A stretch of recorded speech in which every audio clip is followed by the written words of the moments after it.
President Ziaur রহমানের জন্মভূমিতে জনাব তারেক রহমানের নির্দেশে এই মুক্তি স্কয়ার বানানোটি কি প্রমাণ করে যে জুলাই আগস্ট গণঅভ্যুত্থানের সাথে বিএনপির সম্পর্ক কি?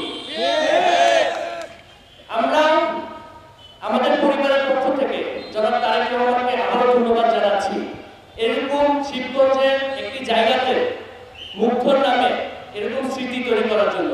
সাথে আজকের অনুষ্ঠানে সভাপতি মহোদয়কেও ধন্যবাদ জানাচ্ছি। আমাদের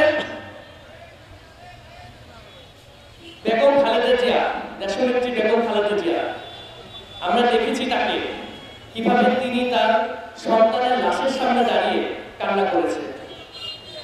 আমি জুলাইতে আমার মাকেও দেখেছি কিভাবে সন্তানের সামনে দাঁড়িয়ে, সন্তানের লাশের সামনে দাঁড়িয়ে কান্না করেছে। কোন মায়ের সন্তানের কাছে